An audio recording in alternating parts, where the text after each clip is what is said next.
Hello. It is coronavirus day 428. Stay at home 2, day 37. And before I start off, I will just say, due to the recent extension, people have been complaining to Doug Ford to reopen the province, and they won't shut up about it. I have seen it on Facebook, Instagram. I have seen it on Twitter. They're crazy. No, I know how you feel. Yeah, we want to get this coronavirus out. We just want to go back to our regular lives. Yet, we can't let that happen yet, just yet. Why? If the government reopened the province too early, like say right now, so coronavirus cases will increase, like they go back up to like 4,000, I guaranteed, by Dr. Peter Juni. Yeah, he's a doctor, not like one of those people who work for the government. Yeah, he's a doctor. So more people will be affected. ICU cases, patient numbers will go up, and wave 4 will be upon us sooner than it's expected to come in fall if we don't take care of like what wave 3 right now and make sure that wave 4 never even happens. So we can't make. So Dr. Peter Juni said we can't afford to make the same mistakes before, which resulted in wave 3 happening upon us, and look where we're at now.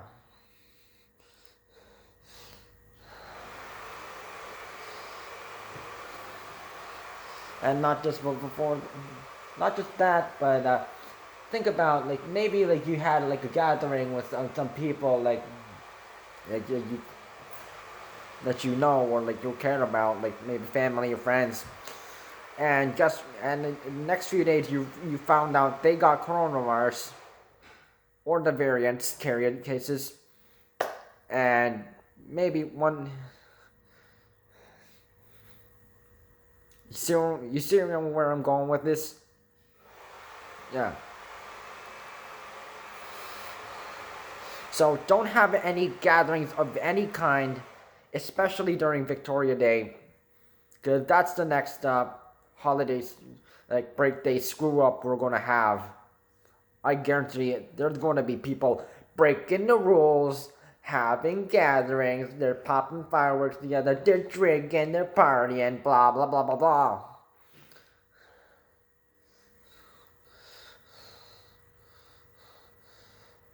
Instead of just keeping with their own family members, and or maybe if someone's living alone, okay, that's fine, but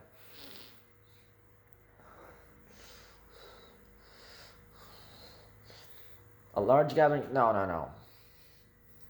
That's literally making it like worse than it actually is right now.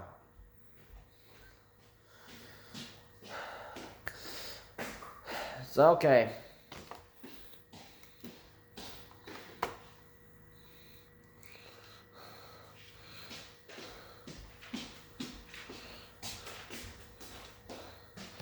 Today's coronavirus cases is at 2,362. Still slightly lower yet than yesterday's.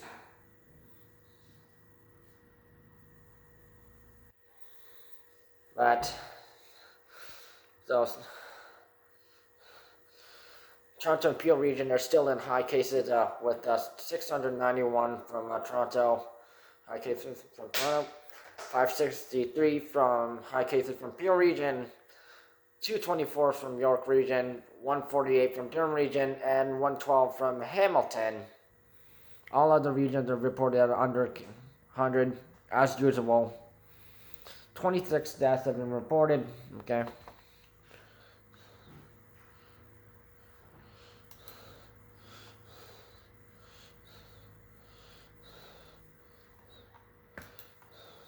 No, I'm just going to talk about like yeah, uh, right before I talk about like yeah. So there's going to be like yeah, people are going to be disappointed about what I'm going to talk about today.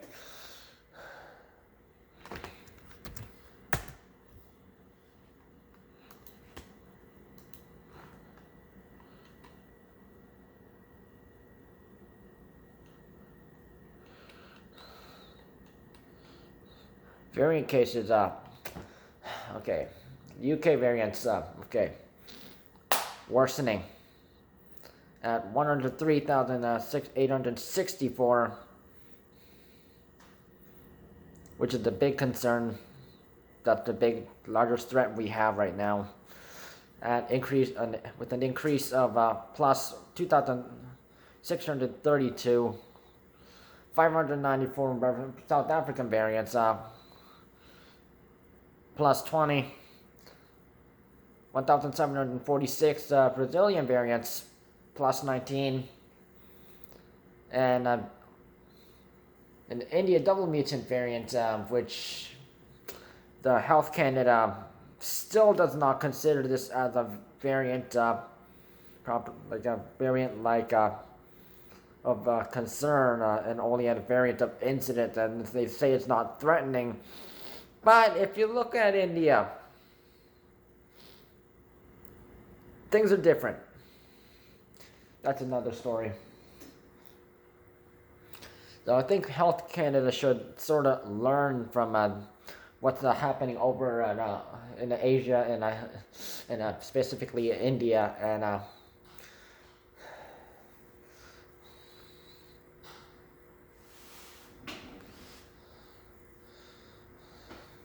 So even sending ventilators over to India to help for the India patients who need them the most. Will it make a difference? Maybe it will make a difference, but will that get rid of the India variant, double mutant variant? We'll see.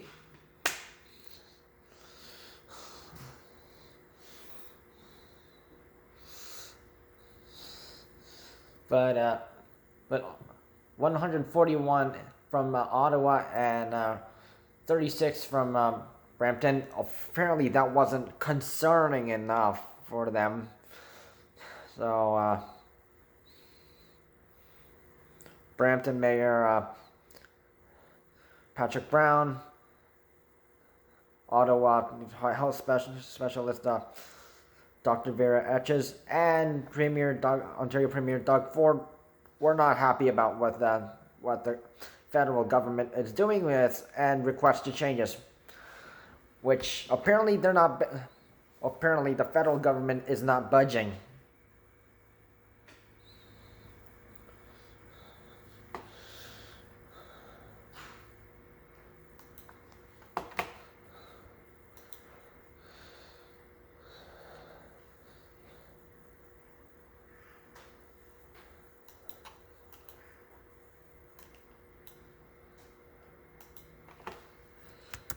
So my first matter, I want to talk about three things. First one is going to be CNE. You know, the Canada National Exhibition, people come, yeah.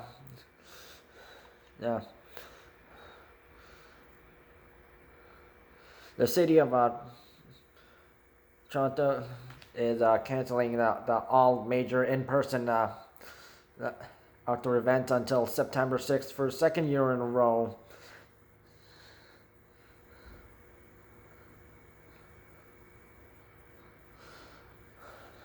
This is because of coronavirus spreading. So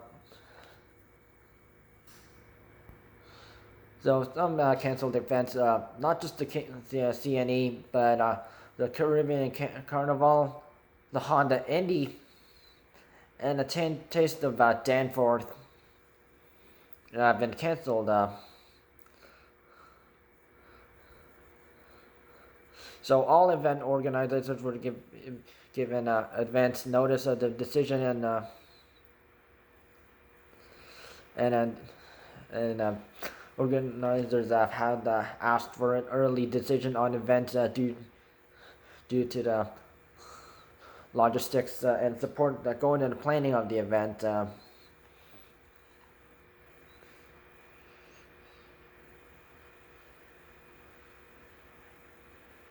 So even though like this, the exit CNE was closed up, the Toronto was giving full support and.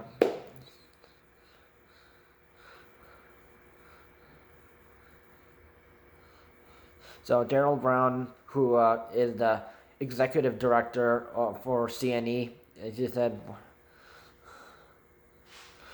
whatever happens in the next few months will be a watershed moment for the organization and legacy of Canada's largest fair.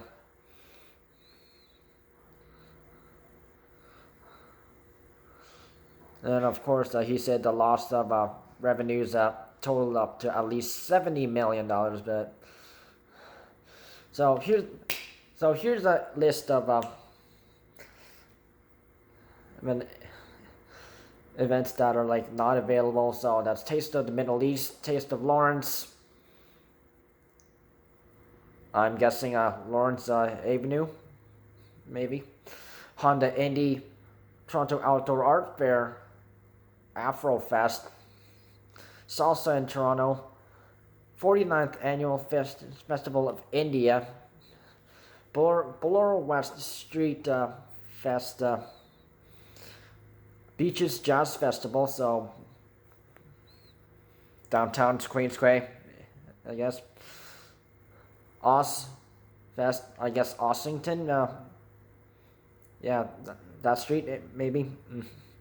So Caribbean Junior Carnival, Scarborough Rib Fest. Of course, there's always an annual Rib Fest, but we're not going to have that this year either, I guess.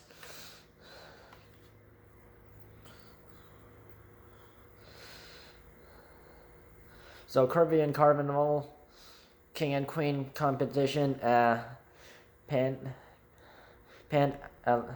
Olive and Grand Parade, Taste of the Danforth Avenue,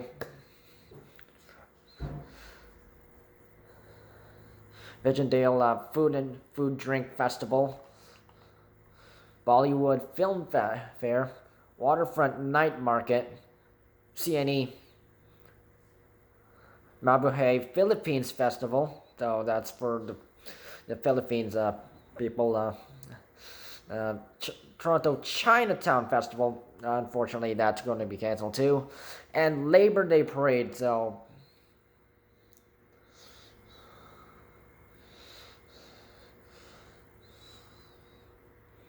officials have said that many of these events will be offered virtually, and to contact each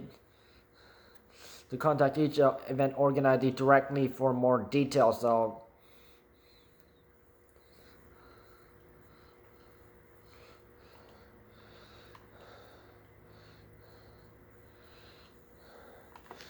this came after like changes of the stay-at-home to extension.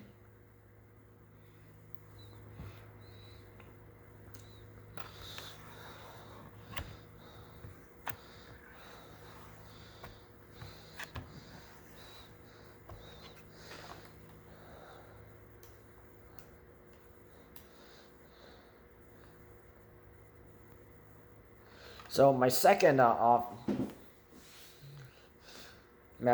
topic in matter.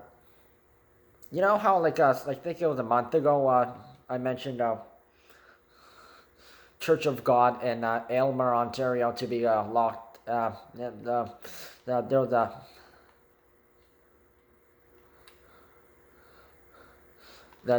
the Church of God. So, which is the church in Aylmer, Ontario, which is basically the southwest part of Ontario.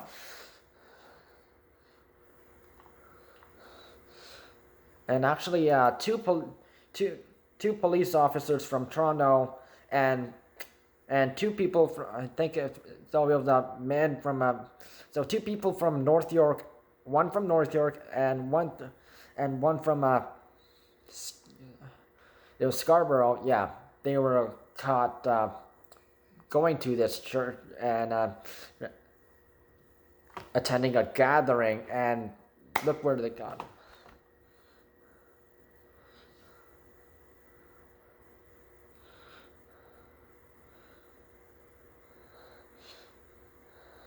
So the Church of God. This church is like in Aylmer, Ontario, is known for defying coronavirus restrictions. They are now forced to temporarily lock its doors while the church itself, and also the pastor and the assistant pastor, faced $48,000 in fines and $69,000 in legal costs for breaking coronavirus regulations. So they had like gatherings like during February. They had January, February, March, April.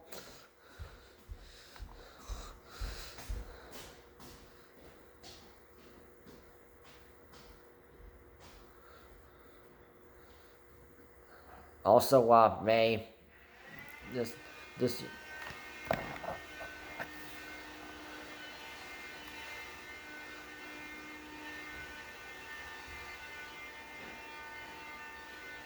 So Justice Bruce Thomas said. So he had looked at evidence, which is shown on Facebook. So Aylmer police were not happy about this, by the way. Yeah. Held on April 25th that featured like nearly 100 participants without masks. They were not wearing masks or social distancing, and 2 Toronto police officers, they got like, they got busted for doing that. They're technically breaking their. So Bruce Thomas just said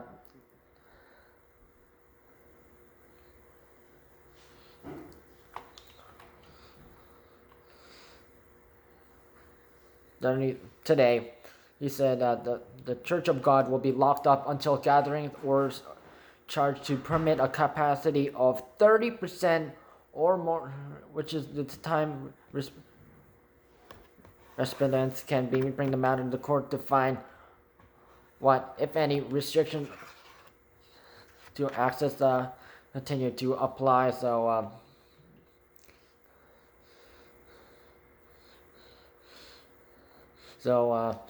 access will be granted from a necessary inspection, maintenance, and repairs with the Aylmer police helping out. And also, church was fined $35,000 with Pastor Henry Hildebrandt, fined $10,000, and assistant pastor Peter Wall fined $3,000. So Pastor Henry Hildebrandt he's basically labeled as the directing mind of the continuing contempt, and Peter Wall was basically the following the example and direction. So technically doing what they shouldn't be doing.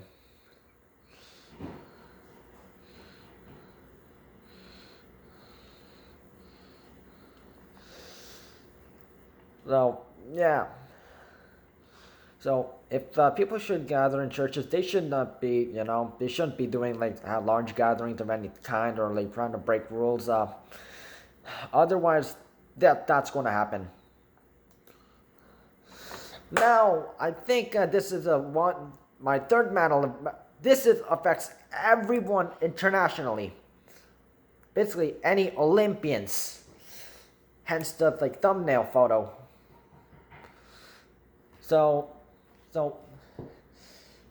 you know how last year, in 2020, we canceled the Tokyo Olympics and the Tokyo Paralympics.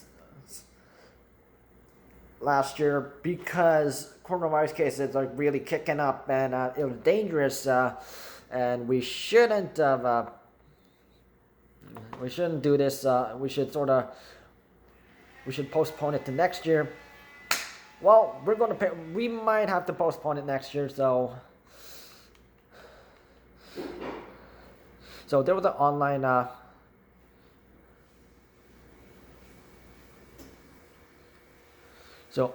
There was an online petition with more than $350,000. So 350,000 people signed this petition calling for the Tokyo Olympics to be canceled today. To local organizers, the International Olympic Committee, the people who run the Olympics, Summer Olympics and the Winter Olympics, and others. So it was the Olympics were supposed to start on July 23rd.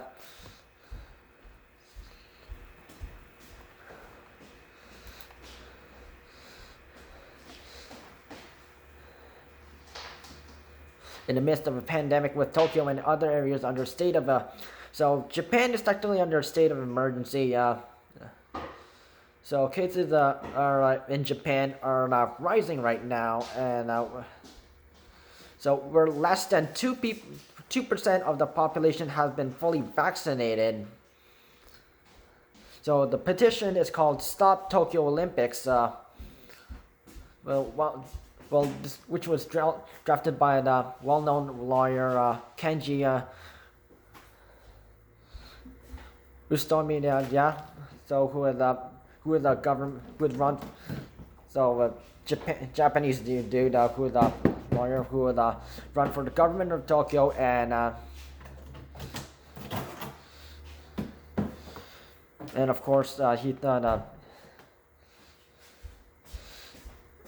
And he said he thinks the media coverage puts a lot of pressure on the International Olympic Committee, the International Paralympic Committee, the Japanese government, the Tokyo Metropolitan government, and the organizing committee.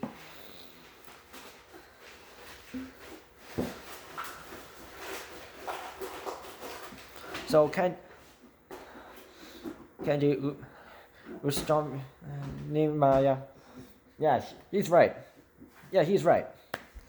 I think the Olympics should be canceled again until when coronavirus cases actually die down.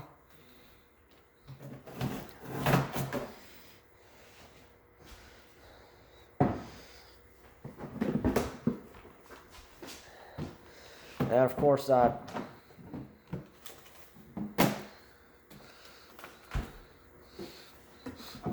and he said that the Olympics would divert medical services from the general public. And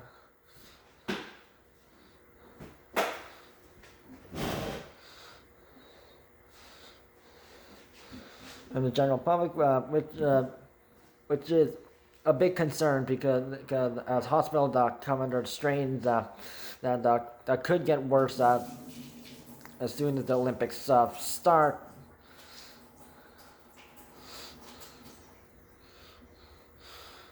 So it was originally said organizers and the Olympic Committee said they will hold the games safely, isolating 15,400 Olympic and Paralympic athletes in a bubble and repeatedly coronavirus testing them. And the tens of thousands of others, judges, staff, sponsors, media, and broadcasters who will enter Japan,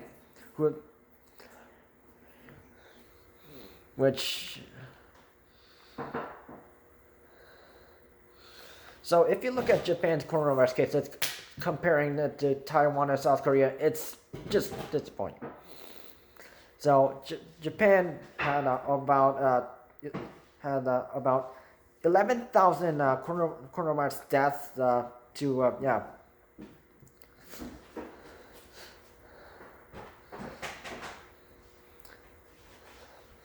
There have been other countries like Taiwan, South Korea, Singapore, Hong Kong, China. I think Thailand was one of them. Yeah. So Japan, apparently their cases may have looked low, but they've actually, their cases are actually like higher than what like the current international rankings actually did show. So you got to think about that.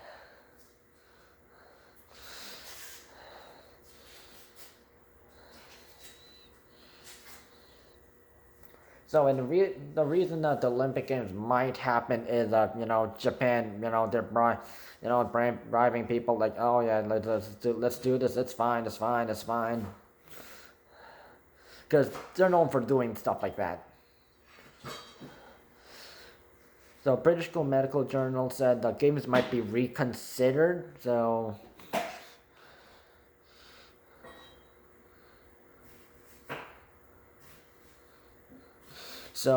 the Olympic Committee relied on selling broadcaster rights for almost 75% of the income, 18% from sponsors, and Japan has officially spent 15.4 billion to organize the Olympics.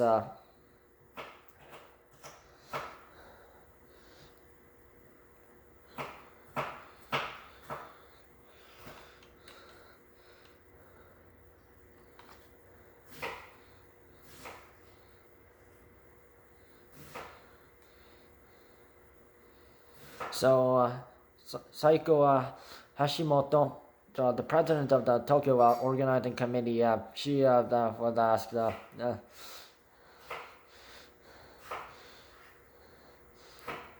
about Japan's stretched medical system on Friday. Well, technically, Asia has they're like 14 hours earlier ish. So organizers have said several times they will need 10,000 medical participants to staff the Olympics, but Hashimoto said hedge this time on numbers and the size of staff needed.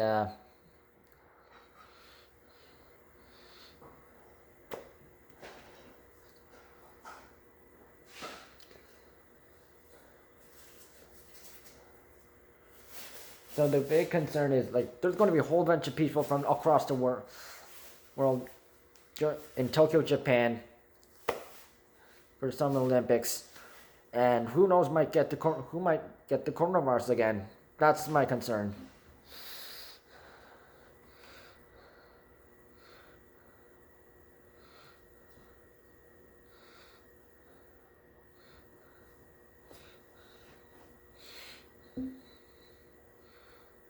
So apparently, two places up, Ibaraki and Chiba said,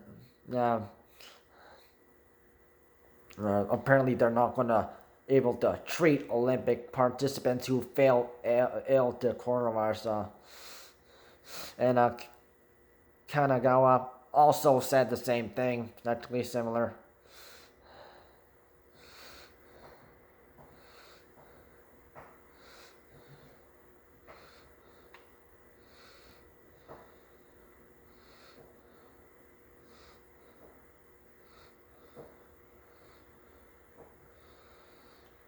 No, this is just no.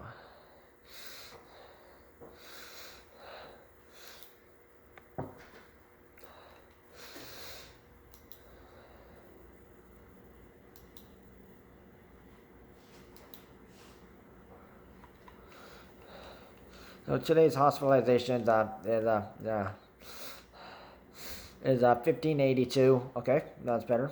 Minus 50. 777 ICU patient plus 1. Bad. 560 on a ventilator minus 8. Current long-term care home deaths is at 3,765 now. The staff does 13 staff deaths have increased now, unfortunately, and 36 outbreaks right now. So that's anything that's changed. I hope they postpone the Olympics or cancel it, because I am opposed with it. I think people should have the same idea, right? I mean, like, there's a lot of Olympians who really want to reach for the get a gold medal or silver medal or a bronze medal, but looking at the conditions right now, I think that's not going to happen anytime soon.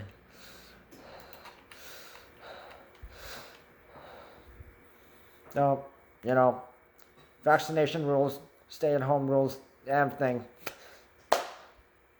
I'm gonna have to say everything again. Everything I'm gonna say. So, just stay safe, and I hope they postpone the Olympics or cancel it.